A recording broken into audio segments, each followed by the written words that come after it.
Good morning or afternoon or wherever you are. It's Tech for Senior. I'm Ron Brown. I'll be your host today. It is the 2nd of January, 2023.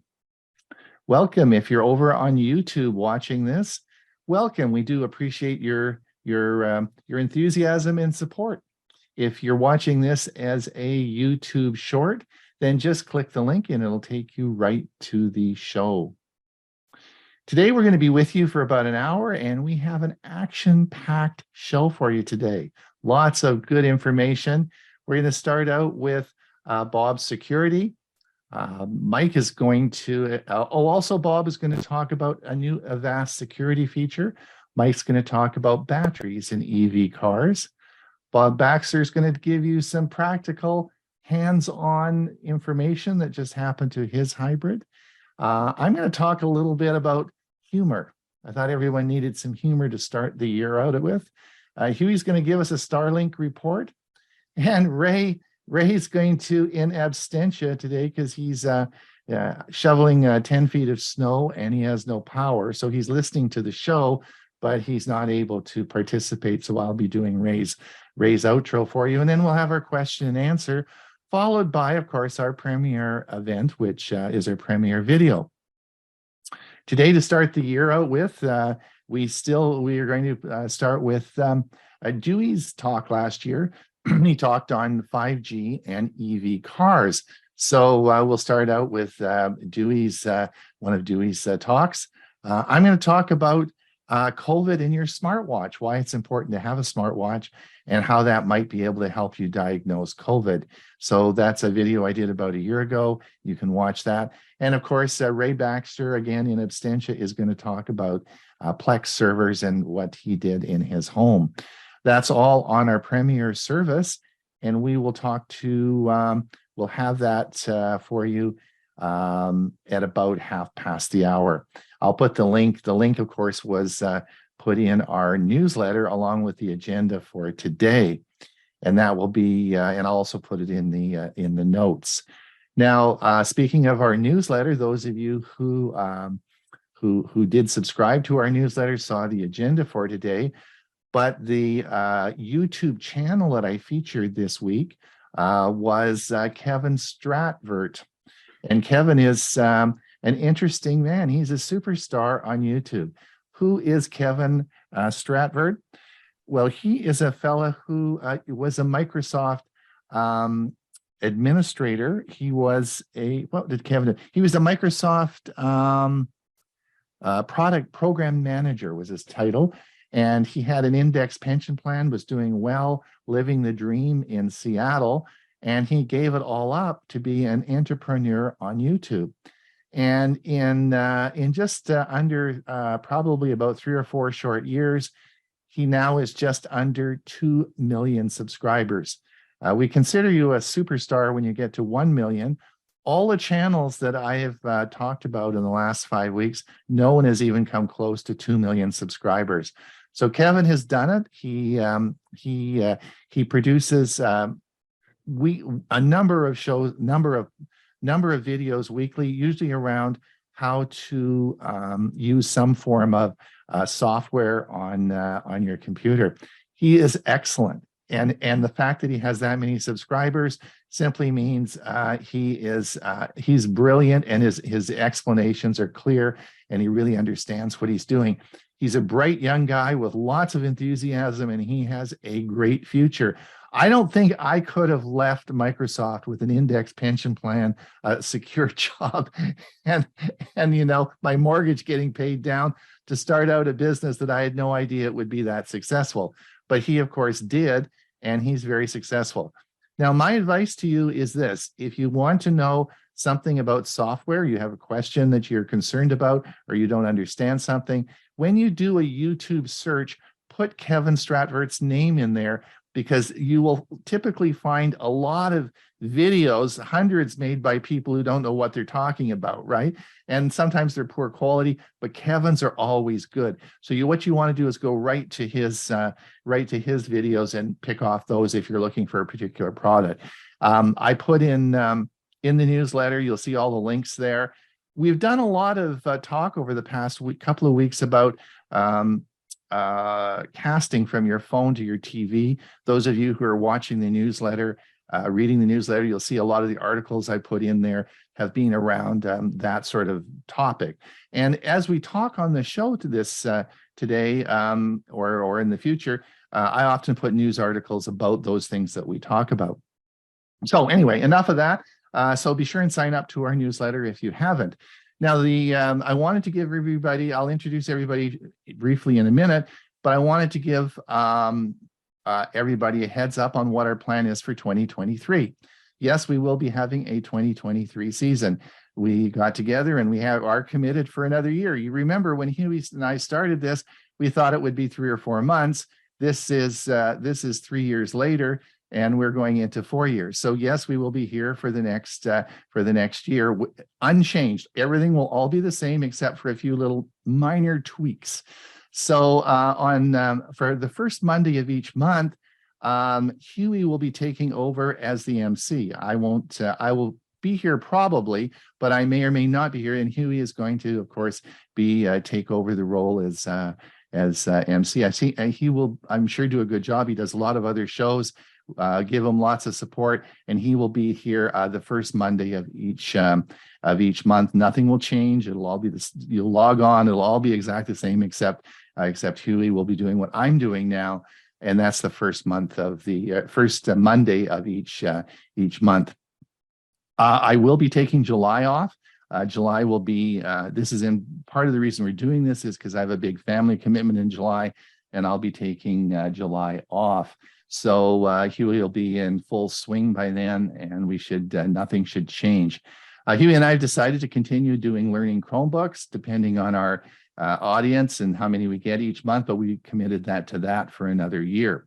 Tech for Senior Live, when I can't make it, Hewie and Bob will be agreed to take it over, and they're going to be they'll be running Tech for Senior Live on Thursdays. So a few changes in how we run things, but nothing is changing as far as the great videos we make, the great quality, and the great people that we have all working on the show.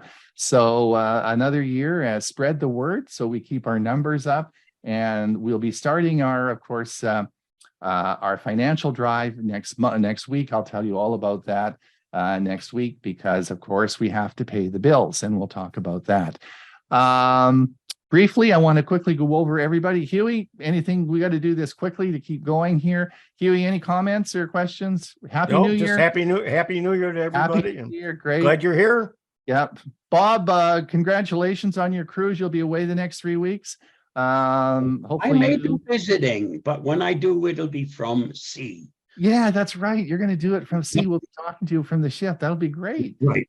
We're going to see how well it works. So, yeah. That'll be great. Yeah. The other thing, of course, is that while Bob's away, I've asked Bill James to step in, and he's going to do a 3-part series on home automation, and living. What did you say, Bill? Living. What were we? Aging in your home. Aging in your home, right? And he's going to do it, aging in your home and home automation. So this will be a 3-part series, and it will take, it'll be in Bob's spot, the first 10 minutes for the security news update. So, well, thank you for doing that, Bill James. And of course, Mike Ungerman is the guest today. I want to thank Mike for all the work he's done last year and this year. We've got him working real hard at this car stuff. So I think it's important because I think it's a good, interesting topic, and I think everyone's going to be interested as you'll see today. So Mike, thank you so much for doing that. And you're just sitting there smiling as the power grid on your roof makes you money, right? There you go. Money I'll probably wind up spending on that EV. Yeah. Okay, all right then. Bob, do you want to, I think, did I miss anybody? I don't think, of course, Ray's not here. Ray, if you're listening, I've got all your stuff. We're going to, no problem at all. Just sit back, take some time off from shoveling snow and listen to the show. Okay, Bob, do you want to take it a hit?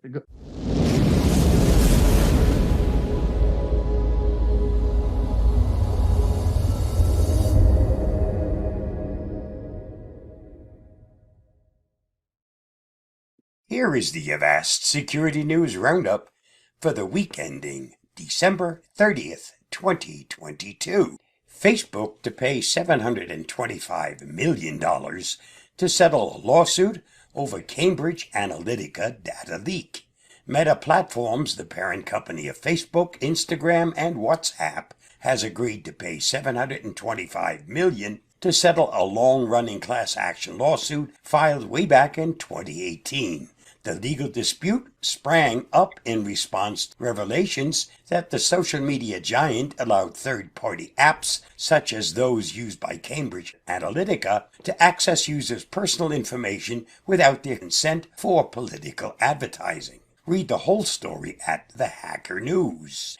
BitKeep confirms cyber attack, loses over 9 million in digital currencies. Decentralized multi-chain crypto wallet BitKeep on Wednesday confirmed a cyber attack that allowed threat actors to distribute fraudulent versions of its Android app with the goal of stealing users' digital currencies. With maliciously implanted code, the altered APK led to the leak of users' private keys and enabled the hacker to move funds. BitKeep CEO Kevin Cuomo said, describing it as a large-scale hacking incident.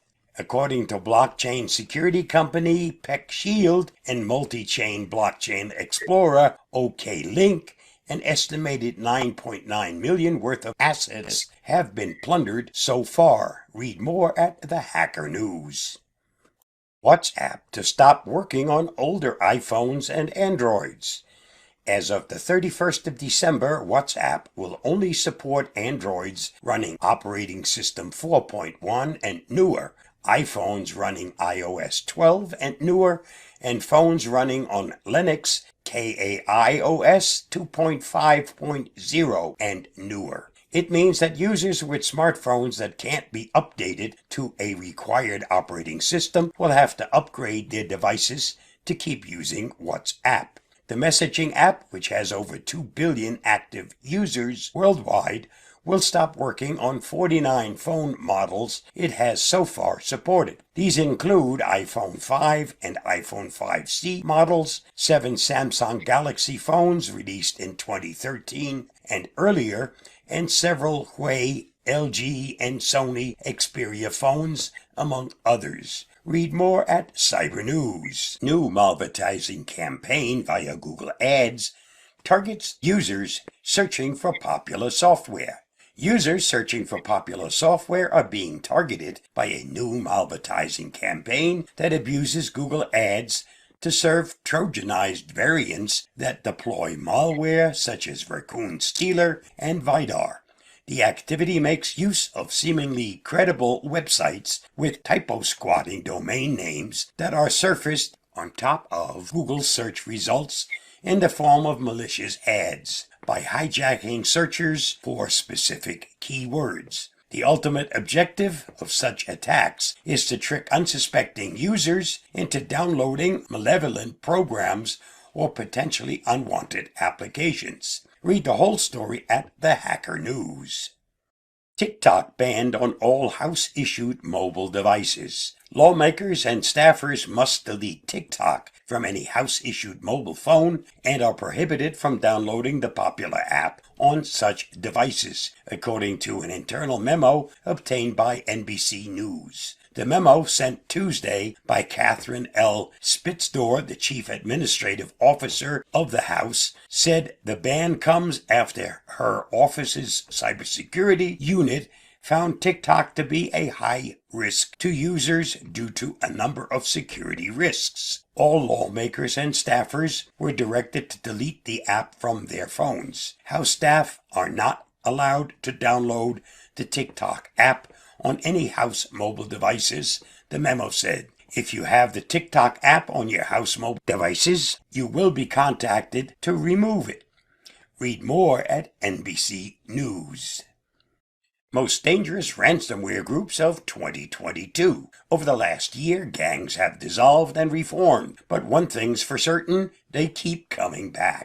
Despite all efforts, the problem of ransomware continues to grow. with a recent report from cloud security firm Zscaler recording an 80% increase in ransomware attacks year on year. Major trends include double extortion, supply chain attacks, ransomware as a service, ransomware rebranding, and geopolitical motivated attacks. And while the notorious ransomware group Conti finally bowed out this year, its members have only moved on, with new gangs forming and reforming. So which groups are the ones to watch out for in 2023?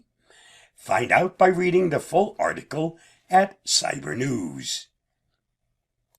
The top 10 hacks and cybersecurity threats of 2022. More than 1.2 million credit card numbers leaked on Hacking Forum. Samsung hit with class action lawsuit following data breach. Google announces its acquisition of Mandiant. Suspected Grand Theft Auto 6 hacker arrested by UK police. Twitter confirms data from 5.4 million accounts has been stolen. Kaspersky antivirus added to U.S. security risk list. Google blocks largest ever web DDoS attack. Dropbox suffers data breach following phishing attack. Meta fires employees for allegedly hacking into users' accounts. Social engineering, most dangerous threat, say 75% of security professionals. Details of all these stories are available at Cybersecurity Hub. Just follow the link listed. This week's must-read on the Avast blog. Shopping online can be a convenient and enjoyable experience. However, with so many fake and counterfeit products on the market, it's crucial to know how to spot the real deal. Read the article at the link listed. Did you know the inventor of the microwave didn't make any money off his invention, except maybe for the $2 bonus he got from the company he worked for when he invented it? In 1999, Google co-founder Larry Page wanted to sell his fledgling company to Excite for around $750,000. Excite declined. Today, Google is worth around $2 trillion. Phantom vibration syndrome is the name for when someone thinks their phone is vibrating, but it's not. I just thought you'd wanted to know. That wraps up this week's Avast Security News Roundup. It also wraps up another year. Have a happy new year and a happy 2023. I'll see you again next week. Bye-bye. Avast Secure Identity, a brand new product just released by Avast Software.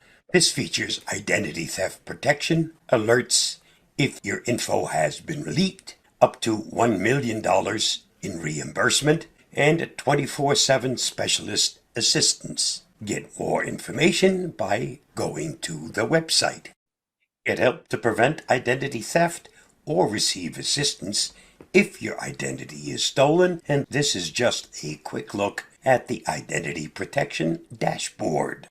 The product monitors social media, the web, and even the dark web 24/7 for leaks of your personal info like bank accounts, credit card details, and passwords. It also monitors credit reports from a leading credit bureau for suspicious activity.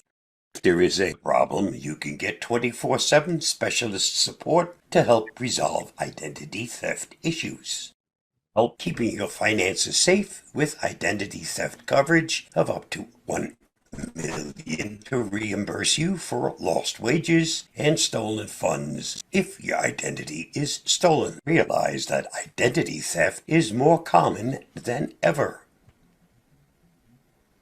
You may still be wondering what is identity theft and what to do when someone else steals your identity. How do you prevent identity theft? How can you check for identity theft? What are the signs of identity theft?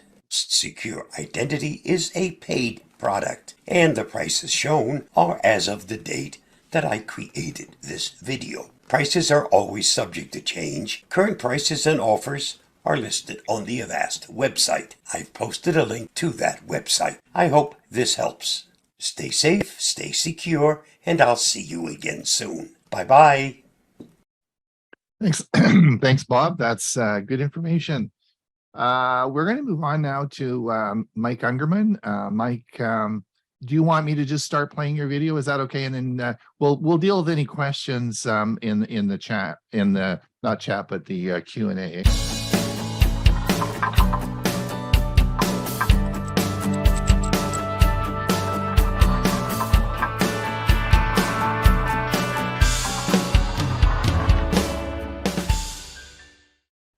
Hi, I'm Mike Ungerman of the Central Florida Computer Society. Today, we'll continue with the second in a series on electric vehicles. In our previous presentations, we've defined the various types of electric vehicles: hybrid EVs or HEVs, plug-in hybrid EVs or PHEVs, and battery-powered EVs or BEVs. If you've missed this presentation, be sure and review the recording of our first presentation to watch Dan Edmond's very informative video of these types of vehicles. EVs are not a recent development. We might believe that using electricity to power a car is a recent technological development. However, around 1832, Robert Anderson is credited with developing the first crude electric vehicle. In 1884, this electric vehicle was built by Thomas Parker, an English inventor. It's obvious that we would not have electric-powered vehicles if we didn't have a means to store the electrical energy necessary to power them in a battery. Since the electric starter was invented in 1912, we have had a lead-acid 6-volt or 12-volt battery in our cars to run the starter of our internal combustion engine and accessories. Although early EVs may have been powered with lead-acid batteries, the standard for EVs over the past decade has been the lithium-ion battery. Here's a typical Tesla battery pack with its electronics.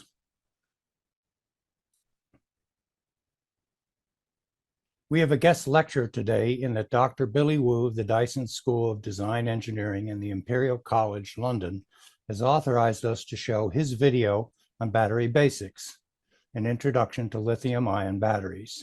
It has been abridged to fit in the time allotted. The full link is shown at the bottom of the video and is posted in my YouTube playlist at the end of the presentation. Hi, I'm Dr. Billy Wu, and in this video I'll be giving an introduction to lithium-ion batteries, covering materials, key metrics, operating mechanisms, industry landscape, and the outlook for the technology. So, firstly, let's have a look at why batteries are important. In short, portable consumer electronics such as mobile phones and laptops have been enabled through the ability to store energy in a compact and energy-dense way. The batteries in these devices generally have a capacity on the order of several watt-hours, where 1 watt-hour means you can discharge the battery at 1 watt for 1 hour, or 2 watts for half an hour, or half a watt for 2 hours.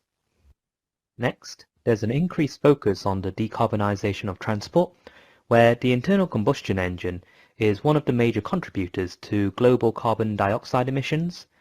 In order to address this, many automotive manufacturers are now developing battery electric vehicles, where the battery size is of the order of approximately 10 to 100 kilowatt hours.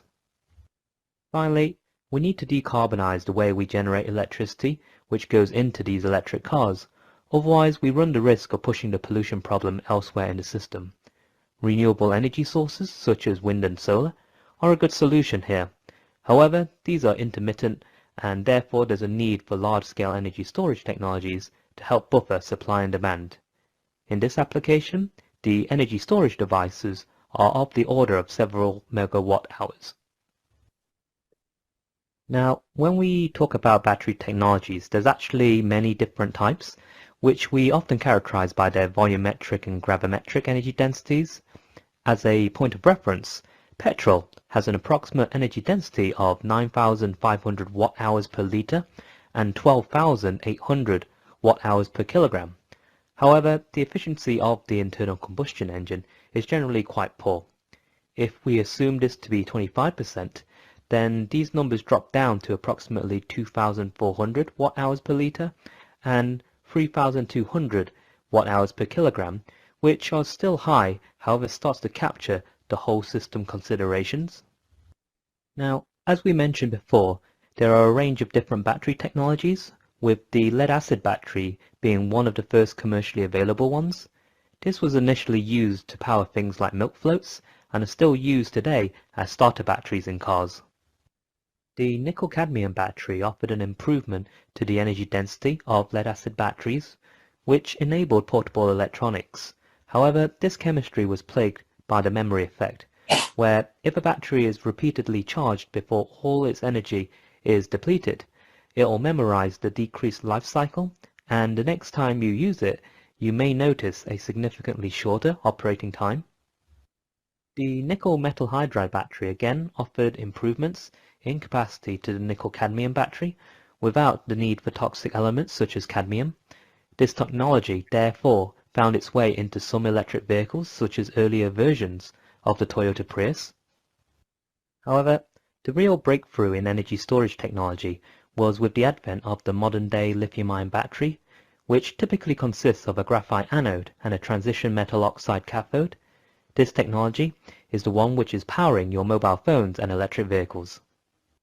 Now, whilst lithium-ion is well established, many people are also researching next-generation technologies. This includes lithium metal anodes, where we replace the graphite with pure metallic lithium. The challenge here is preventing the major failure mode called dendrite formation, where shards of metallic lithium can cause internal short circuits. Here, solid-state battery technologies are being heavily researched as a solution. Beyond that, we have lithium-sulfur batteries, where the cathode has been replaced with sulfur, which has an exceptionally high capacity and low cost. And finally, metal-air batteries such as zinc-air and lithium-air have long been researched as the ultimate solution for energy-dense batteries, but still suffer from significant challenges. Okay, so let's now focus on the lithium-ion battery and have a look at how this actually works. Here you can see a diagram which represents the cross-section, which you can visualize as having a structure similar to a roll of paper which is connected to the positive and negative terminals. If we then zoom into the cell, we can see it's made up of a number of different layers. First, we have a copper foil which acts as the current collector for the anode. Then we have a porous anode which is normally made up of graphite. On top of that, we have a microporous separator which prevents the anode and cathode from touching each other. Then we have a porous cathode which is made up of a transition metal oxide and an aluminium foil which acts as the cathode current collector. In each of the porous phases, we also have a liquid electrolyte which allows for the movement of lithium ions. When the battery is fully charged, lithium exists in between the carbon layers of the graphite. When the battery is discharged, the lithium becomes a lithium ion and an electron. The lithium ions can travel through the electrolyte towards the cathode. However, the electrons have to go around an external circuit where useful electrical work can be extracted. At the cathode, the lithium ions and electrons recombine and go into the layers of the transition metal oxide in a process called intercalation. When charging the battery, the opposite reaction occurs, moving the lithium back into the anode. This back and forth motion thus coins the term rocking chair mechanism, which represents how a lithium-ion battery works. It's useful to have a high-level perspective on the battery industry and supply chain. In the first instance, we have the raw materials with key elements including lithium, nickel, cobalt, and copper. Here, where the materials come from, can be important, and also how ethically these are sourced. Next, these raw materials are then converted into precursors needed for the active material manufacturing. Here, key considerations include what form of lithium precursor is used, i.e. a lithium carbonate or a lithium hydroxide. The processing method used also is important in terms of the quality of the material produced. Next, these active materials are then mixed and coated onto their current collectors to make electrodes. Here, the manufacturing conditions are critical for good performance.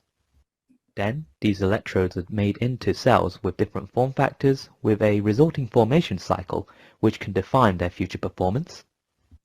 These cells are then taken by Tier 1 automotive suppliers or high-volume automotive companies and made into modules and packs with thermal management systems and battery management systems.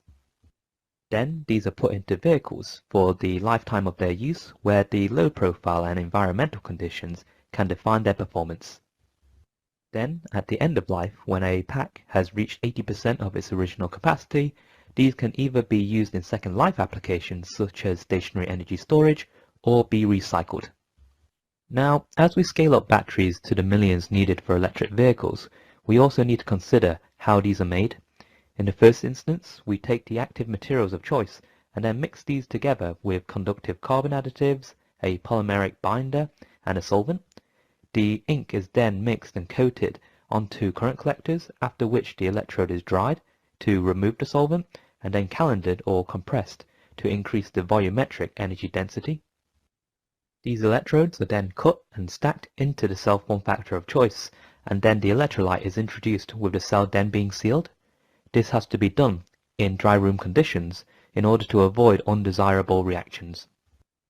Next, we need to charge the cell, as most lithium-ion batteries are assembled in their uncharged state. This has to be done very slowly in the first instance to form a good SEI, and we term this step of the process formation. Finally, these cells are integrated into a system with a thermal management system and a battery management system. Clearly, there are many steps in this process, and therefore there's still a lot of room for innovation in the battery manufacturing space. Finally, as we briefly touched on earlier, there are different form factors of cells we can get. Prismatic cells generally have a high degree of mechanical stability since they have a rigid case and are often used in applications such as phones. Cylindrical batteries again have good mechanical stabilities and generally are the lowest cost form factor due to ease of manufacturing, with these being used in power tools and many electric vehicles. The most common cylindrical is the 18650, which means that this cell has a diameter of 18 millimeters and is 65 millimeters long.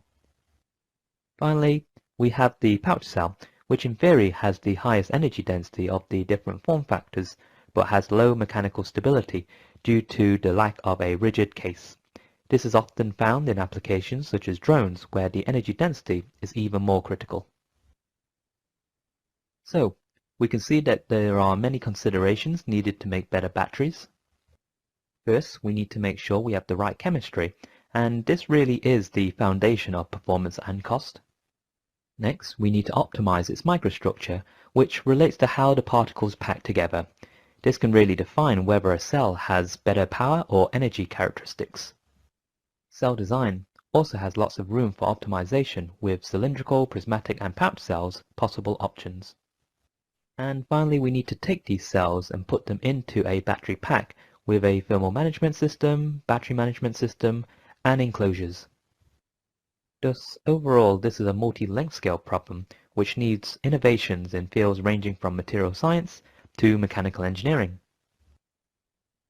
So, to summarize, lithium-ion batteries are increasingly more commonplace.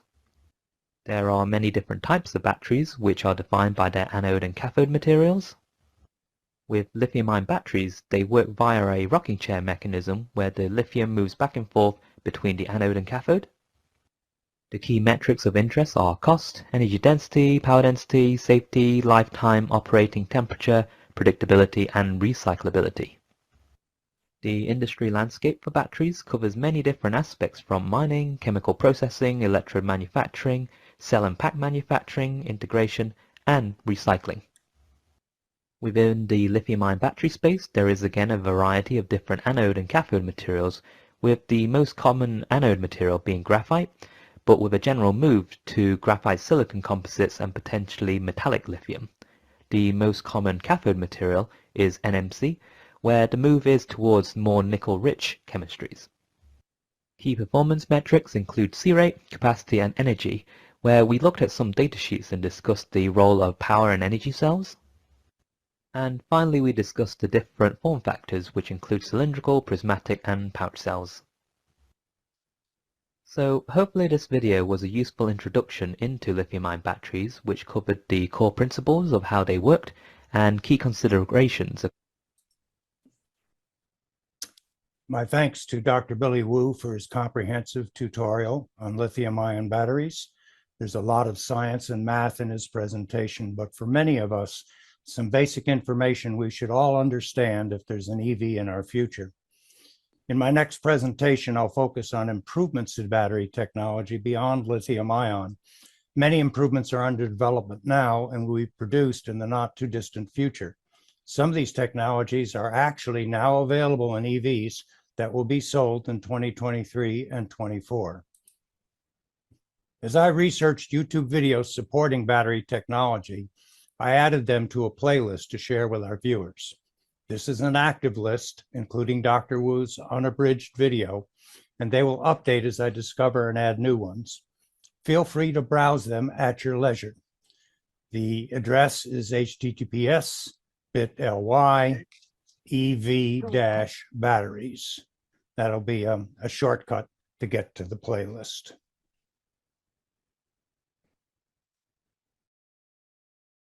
And I put that in the chat as well. Thanks, Mike. Mike, that's the playlist that we have on our Saturday newsletter, correct? No, the playlist on the Saturday newsletter is an all-encompassing playlist that addresses everything that I've researched. So the one that I just posted is focused primarily on what I've found posted on YouTube on EV. Okay. Maybe I'll add that playlist on the newsletter as well. We keep 2 playlists there and people can choose either one. Yep. Okay, great. Now I asked Bob Boaxter to just do a short, because he's talking about batteries. Bob, tell me about batteries. What's happened to batteries in you?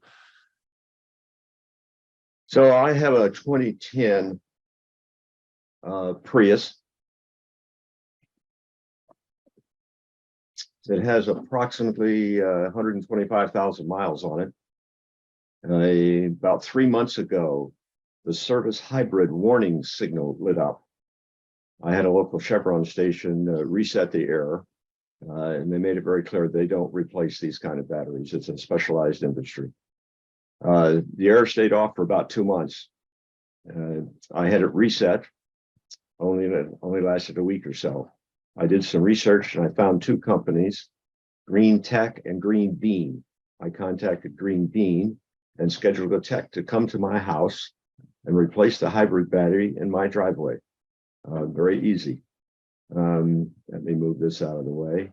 The price for doing this was only $2,167, including sales tax and a quote unquote lifetime warranty, whatever that means. See if I can move to the next slide. It doesn't always want to move. Give me a moment. In order to do this, I had to clean out the back of the hatch area. Underneath this pad down here, if you can see my cursor, it's not very bright this morning. That comes out and you get down into the well, and underneath that is the tire.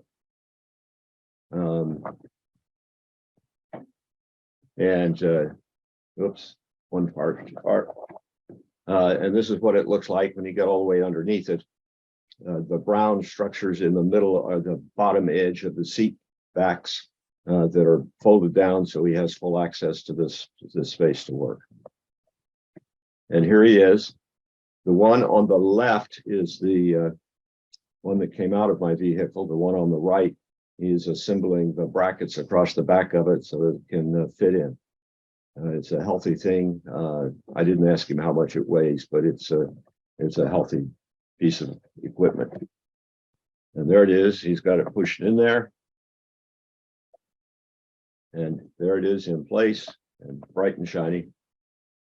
And it works. That's the main thing. Let me take a moment and mention a little bit about the controls that you see. This is the dashboard. On the left side, you have the standard, your gas gauge, your mileage, a cute little tool that tells you at any instant in time that you're moving what your gas consumption rate is. It basically has drive, neutral, and reverse, and park.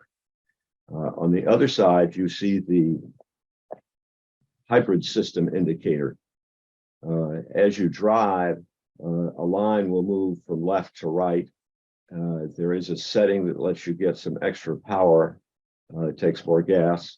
And as you back off of the gas, you're going down the hill, it'll drop back to here. As you apply the brakes, the line will move over this way, and you can see these bars in this simulated battery. As it is charging, they'll stack up towards the top. As you're driving, it goes down to the bottom. When the hybrid system goes out, that all disappears. There's just a blank space over there. You do get to see your mileage. There are various settings here, miles per gallon, and your current mileage, and how many miles you have left on your tank. So that's what I have to say. Back to you, Ron. Okay, just unshare your screen then. That's great. So listen, that's really interesting. Why I wanted Bob to talk about this, we were talking earlier in the week, and he was telling me about this, and I thought $2,000 to have your battery replaced in your Prius. They come right to your house. I mean, that's not bad. That's pretty darn good. I'm impressed. That's great. Green beans are most of the United States. Yeah. I looked up the company, and it's that's pretty cool. We don't support anybody in Montana and a couple of states around there, North Dakota. Yeah. Now you're in this Seattle area, then that's where you live, right? Right. That's the Correct. Yeah. basically behind my head. Yeah. Good. Thanks. Well, we've got to move on. If Hewie, I think we're going to move on with yours now. If you want to tee yours up, we'll get going, and we will. Yeah, that's great. That's really interesting. Bob, will you be around in the Q&A? Yes. Okay. If you have any questions for Bob, then he'll stick around and maybe you can answer them in the Q&A. All right. We'll let Hewie get going with his presentation. The Starlink Report. This is The Starlink Report. I'm Hewie Poplock. SpaceX launched 54 more Starlink internet satellites Saturday, December 17th from the Kennedy Space Center in Florida, using a Falcon 9 booster on its 15th flight to space, a record for the company's reusable rocket fleet. After the Wednesday, December 28th, 2022 mission, SpaceX has launched 3,666 Starlink satellites on more than 60 Falcon 9 rocket missions, including prototypes and failed spacecraft.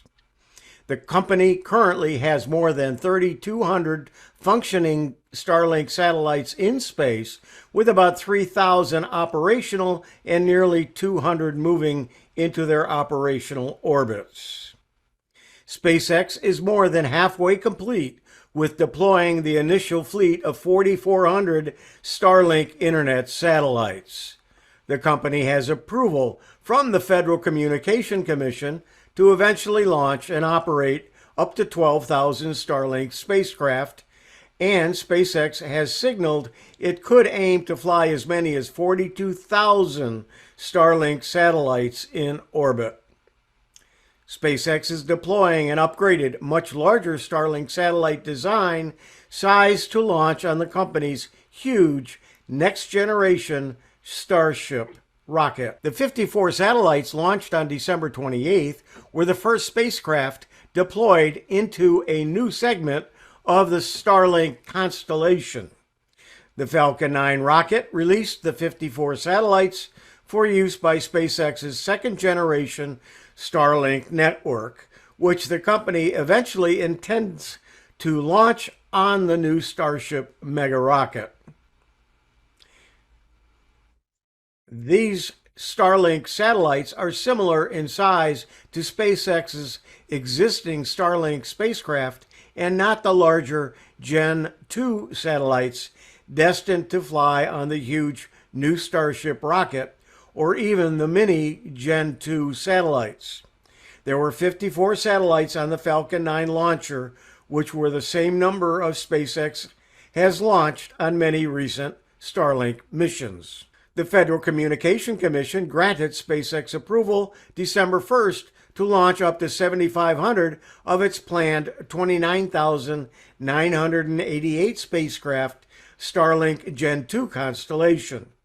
The regulatory agency deferred a decision on the remaining satellites SpaceX proposed for Gen 2. The unparalleled success of SpaceX's Falcon 9 rocket has helped Elon Musk's aerospace firm deploy a mega constellation of Starlink satellites in just a few years. The service has been available for consumers for several years, and speeds were impressive at launch, but it's slowing down as more users get on the network.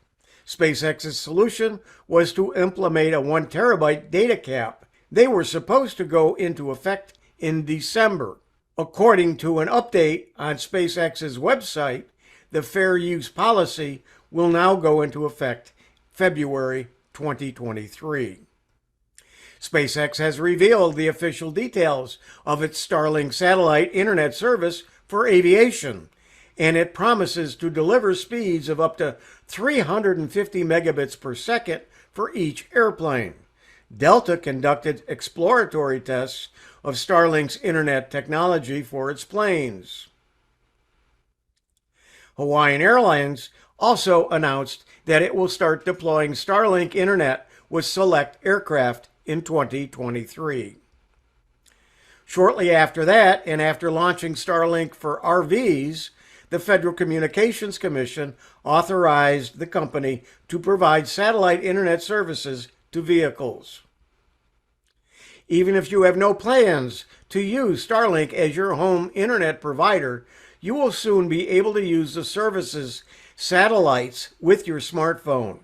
T-Mobile President and CEO Mike Sievert announced back in August that the mobile carrier would begin working together with SpaceX on a plan to provide its customers with text coverage everywhere in the continental U.S. Likewise, Elon Musk revealed in a post on Twitter that he had discussions with Apple about using Starlink's satellite service on the iPhone.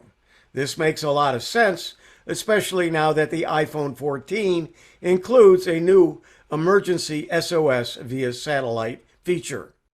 A SpaceX Falcon 9 rocket launched 40 satellites into orbit for OneWeb, which is developing and deploying a constellation of hundreds of satellites in low Earth orbit for low latency broadband communications. This was the second launch of the OneWeb satellite with SpaceX and OneWeb's 16th launch overall. The Falcon 9's first stage booster returned to landing zone 1 at Cape Canaveral Space Force Station. Liftoff took place on Thursday, December 8, 2022. OneWeb satellites separated successfully from the rocket and were dispensed in 3 phases over a period of 1 hour and 35 minutes, with signal acquisition on all 40 satellites confirmed. The company emerged from bankruptcy proceedings and reorganization in November 2020 with a new ownership group. As of 2021, Indian multinational company Bharti Global, France-based satellite service provider EU-Telsat, and the government of the United Kingdom were the company's largest shareholders, while Japan's SoftBank retained an equity holding of 12%. OneWeb returns to the launch pad in early 2023 to launch its 3 to Global Reality campaign that will deliver its final satellites into its low Earth orbit constellation and activate coverage solutions globally. The war in Ukraine negatively affected a key launch competitor of SpaceX, the Russian Soyuz. OneWeb was forced to cancel planned launches of its satellite constellation aboard the Soyuz and booked flights aboard the Falcon 9.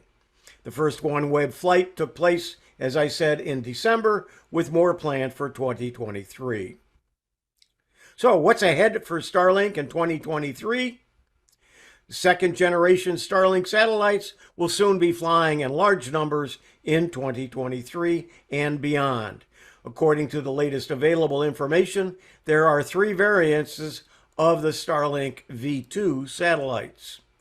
Other Starlink V2 configurations include a larger one that can still fly on the Falcon 9, but with fewer satellites being flown on a given mission.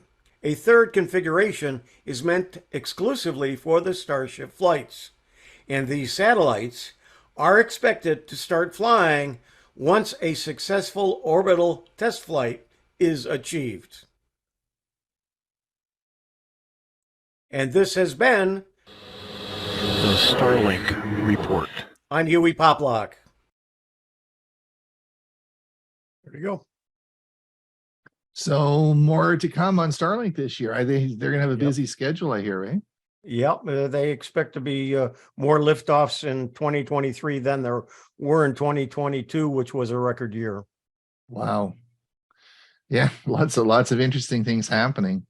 Well, I'm sure you will keep us abreast of all the new happenings, right? Yep. We look forward to more Starlink reports. All right, if you are over on YouTube, this is the time where we have to say goodbye to you. We will we'll see you again in another week. Don't forget our Thursday show, and we also have I put the link to the premiere video in the chat. If you want to come over and participate in the Q&A, ask some questions about EV batteries or whatever, any questions you want to ask, we're happy to talk about it in the Q&A. So that will, of course, happen at after Ray's segment. So thank you for coming, and we'll look forward to seeing you again in about another week. All right, let me just stop the stop the live stream, and I'm just going to share.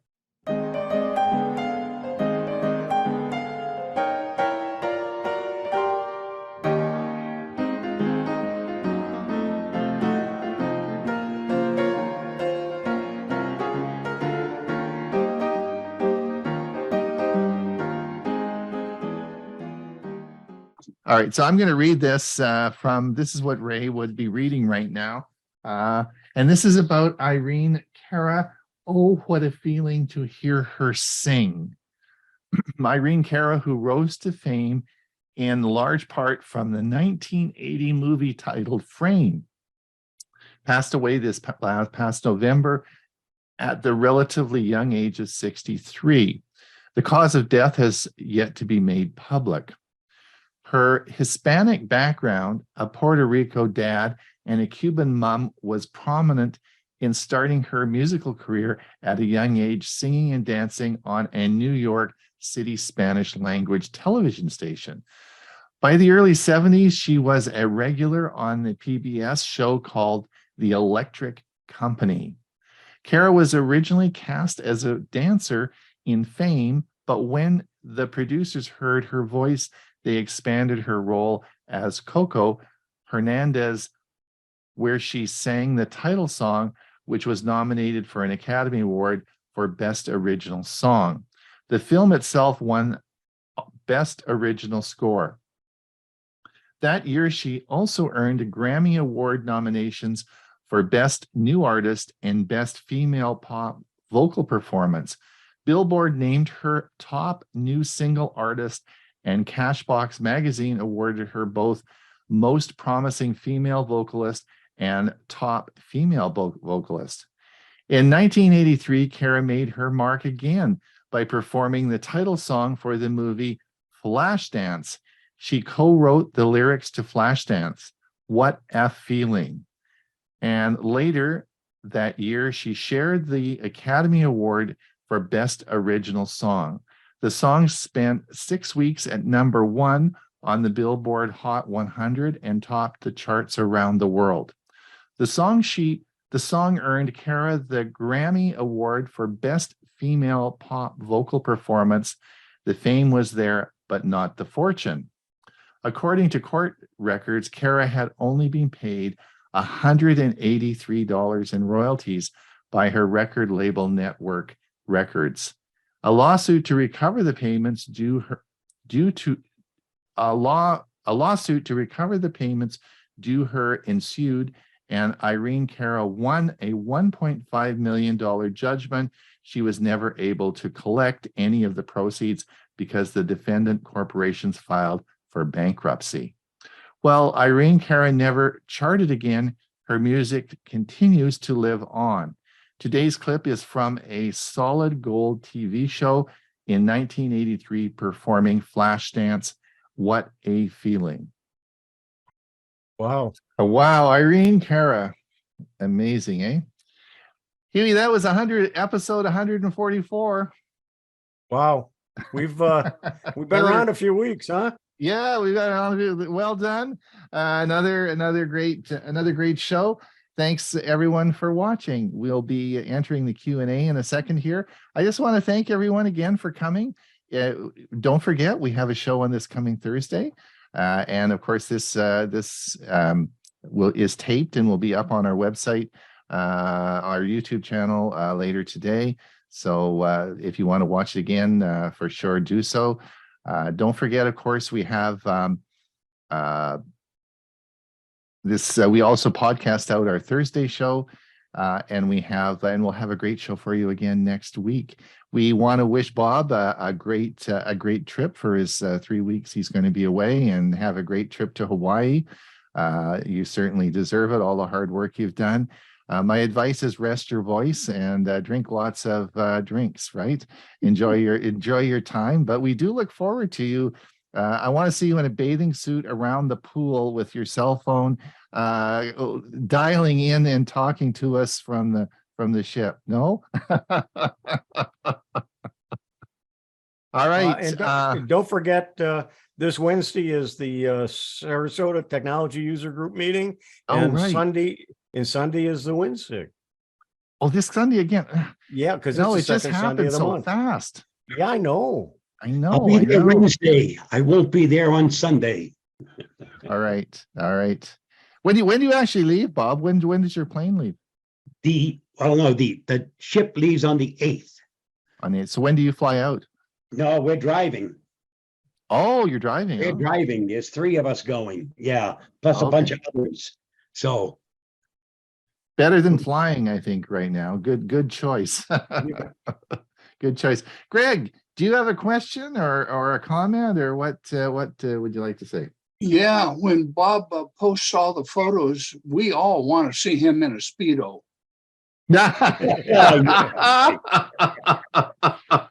Absolutely. Absolutely. Yes. Jim, what have you got? We haven't heard from you for a while. Well, I just had something for Bob. If you've not been to Hawaii, buy the sunscreen there at 50 plus, because the sun is totally different than in the continental US. It's incredibly deadly. Yeah, I've been there before. Alice has not. Yeah. The other thing is, you were driving. I once put into Google Maps from Arcadia to Hawaii. And by God, it showed me how to go, which took me all the way up to Seattle, and then turned my car right out through Puget Sound via the ocean in my car to Hawaii. That was good. That was Google's driving directions. Yeah, I'm driving to the port, not to Hawaii. Yeah, Bob, just clarify that in your in Google Maps. You don't want to put Honolulu as your destination. Absolutely not. Right. See, I have a question though. I'm having a terrible time connecting my new bone conductor headphones to the computer. For some reason, it recognizes the earmuffs that I'm wearing. They're both by Avast, and when the other's open solo. And for some reason, I'm having a terrible time pairing that. So I was wondering, you got any suggestions? I'm running Windows 11. What brand of bone conductor headset did you get? It's called Open Solo. It works fine with my phone. And occasionally it'll work with the computer, but once I go back to regular sound and that, I can't get it to pair. Well, I I'm got using up mine right earlier. now, so. Yeah, well, I got up earlier this morning to try to make sure I got paired because they're really comfortable. I really like the darn things. But it wouldn't recognize them. Yeah, Jim, are you pairing it with a laptop? How do you have Bluetooth connected on your PC, or what are you pairing it to? It's a laptop. Pairing it to a laptop then. Yeah, Yeah, how old's the laptop? 4 months. Oh, okay, so it's a modular. It's not a Chromebook, is it? It's a PC laptop? No, I don't have a problem with the Chromebook. It's just Oh. stinking, PC. Yeah, it's probably the Bluetooth. It's probably the version of Bluetooth. Have you shut everything down, restarted it up, and then tried to pair it? No, actually, I forgot to do that. Yeah, that's probably a good way. I mean, that Bluetooth is like black magic. It's weird, and it's always a problem. I've had problems this weekend. What was I going to pair? Oh crap! It was something I was pairing to my phone, and it wouldn't pair, and it was just a pain in the butt. Oh, I got a little clicker that clicks, starts my camera and turns it off as a remote for my phone. And you think I could get that paired? Finally, it just magically paired. Like, I don't know how Bluetooth works. It's really weird. And there are different versions of Bluetooth. You got to be careful. Now, the bone conductor headset you have is not one of the major brands, I don't believe. And it may be using 4.2 instead of 5.0 or 5.1 of Bluetooth. And that could be making the difference. Well, do you think is there any way of putting a different dongle in for a Bluetooth like No. that? No. No. No, I would check with the company. I would give the company a call because, there may, like Hewie said, there may be some incompatibility issues there. Okay. Yeah. Somebody had put in the notes, Mike Swift, that he's using aftershocks. I have two of them. I have the one headset that I have on now that actually has a microphone for it, but I don't use it. And then I have another aftershocks that I use with my phone. This I use for the computer. Yeah, well, Jim, do you have any USB devices plugged in when you're trying to pair it? Oh, yeah. I mean, this place, I've got 4 different hubs because there's hardly any temporarily turning those off first before you pair the Bluetooth, because Bluetooth and USB can't interfere with each other. They use the same frequencies. Oh, really? Okay. Yeah. I Hey, found Steve. that out the hard way too with my hard drives. Yeah. And As the soon other as thing I is, unplugged the hard drives, the Bluetooth worked. yeah, the other thing, Steve, is I wonder if it's pairing to another device. Maybe it's not pairing to the computer because it's logging on to another Bluetooth device. Yeah, well, I turned my phone off because But you got, if there's another Bluetooth device I wonder if it's pairing to if you have another phone or anything else that's got Bluetooth, I wonder if it's pairing to the other device, and that's why it's just not pairing to your laptop. Well, if you've got Bluetooth 5, that's not a problem. Oh, Less okay. than Bluetooth 5, it might be. Is There there are any, dongles you can get for Bluetooth 5.2. is You there can any way also of, you can also just replace the Bluetooth chip inside the laptop as well. It's like $20. now with these hands? I Is there any way of checking the system to see what Bluetooth is actually installed? Yeah, go to Device Manager And that and look should under say it? Bluetooth. Yep. Yeah. Okay. All right. All right. Okay, Thanks, thank you, guys. Thanks, Jim. Bill James, go ahead. Unmute yourself. I just had a question for Bob Boaxter. Thank you for sharing. That was very interesting. But did they tell you exactly what caused the failure for your battery pack? Is it just from age or life expectancy? I never got that information. But Bob, It wasn't an older charging. car. It's an older car. It just got old, didn't it? The life expectancy under the warranty is 10 years or 150,000 miles. I passed the 10 years and I passed, well, I didn't get to the 150,000, but it's a 12-year-old car. So that would be likely the cause of it. Reasonable to expect it's going to wear out. Right. Okay. Thank you. That was very interesting. Thank you for sharing. Yeah. Thank And you. Bill, what the reason I asked him was because $2,000 is not, they came right to his house, replaced it for $2,000 is, you know, I think now that is a hybrid battery, not a full battery for your car, but I'm just buying a hybrid. So this is good news for me at 10 years Sure. from now. I probably Yeah. won't be, won't care, will I? No. Put $200 away, put $200 away a year, so you know when it comes. But you have to allow for inflation to go with it. So maybe better put $500 a year away. Yeah. All right. Thanks. Thanks for doing that. Hewie, you got a question? Yeah, you took a little of my thunder away, Ron, because that was a hybrid that was $2,000. Right. What about the full EVs themselves?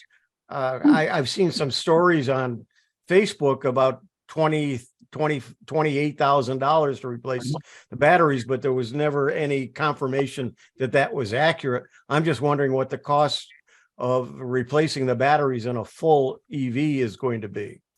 Huey, to answer that, I'm just to add something, is that on the Teslas, in some of the superchargers, they actually just rolled the car into the bay and pull the battery and replace it with a new one rather than be recharged. They have these packs already charged up. So I think in the Teslas, in some cases, they're just rotating the battery.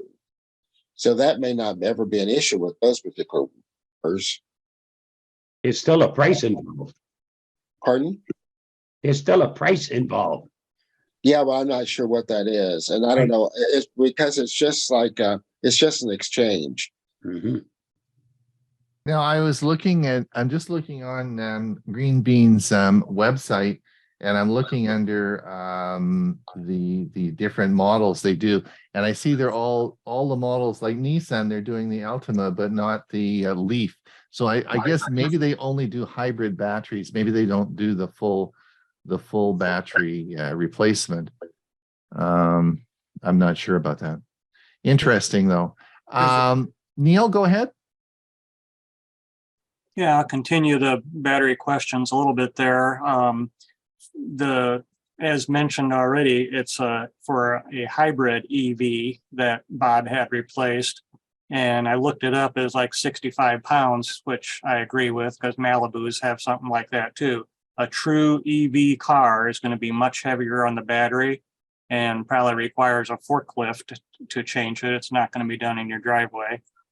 And probably the typical failure is one of the cell packs inside the battery is what caused the need for the exchange for Bob's vehicle too.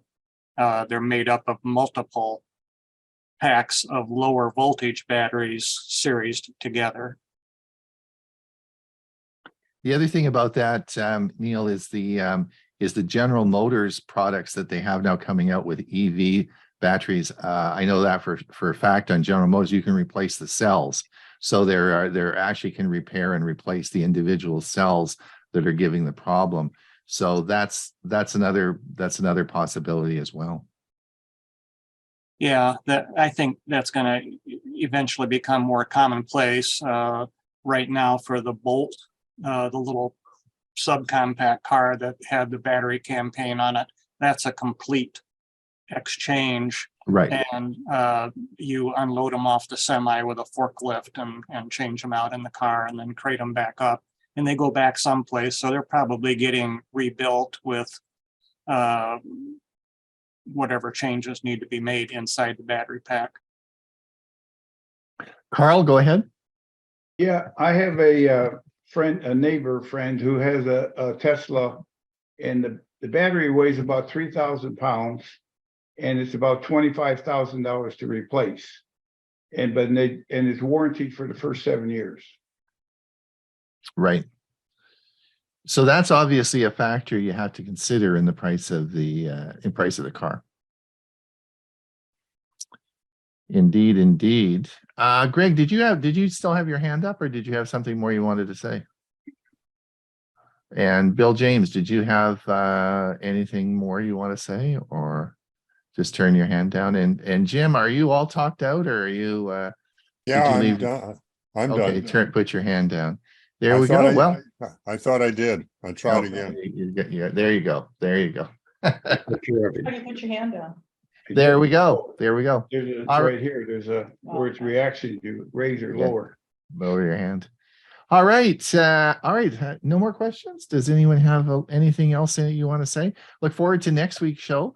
We're going to have all sorts of exciting things to talk about, including Bill James, and he's going to be talking about home automation and aged living. And his Bill said to me earlier today, I'm not going to a nursing home. I'm going to stay in my home right till the bitter end. Right, Bill? And so he's staying there. So he's going to make sure that he is everything is automated and he can do everything he needs. So I think it's going to be a good series. It's going to do a 3-part series on that. And then of course we have this Thursday, we have our Tech for Senior Live. So come and listen to us this Thursday.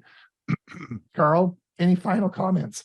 Yeah, I just want to say that Bob's Prius, the Toyota, is really not a hybrid. It's not a charge. It cannot charge the battery. The battery is only charged by the vehicle and the braking. It's not a plug-in hybrid. Right, exactly. Right. The Prius makes I know the RAV4, the one I'm buying. I'm getting the hybrid, and the hybrid is about a year waiting list. Well, we'll see. I mean, I ordered it last November, but the plug-in hybrid is a 3-year waiting list. So it goes out a long way, 3 years to get the plug-in hybrid. So there it goes. All right, listen, I guess it's time. Don't forget Tech for Senior. Sorry, our premiere version will start in about 10 minutes. If you want to watch that, I put the link in the chat. We will see everybody in another week. Please don't forget to sign up for our newsletter if you haven't done so. We put a lot of information in there twice a week now. We have published it, so please make sure that you're signed up for that. And we'll see everybody in a week's time. All right, bye now. Bye, everybody. Happy New Year. Happy New Year. Happy New Year.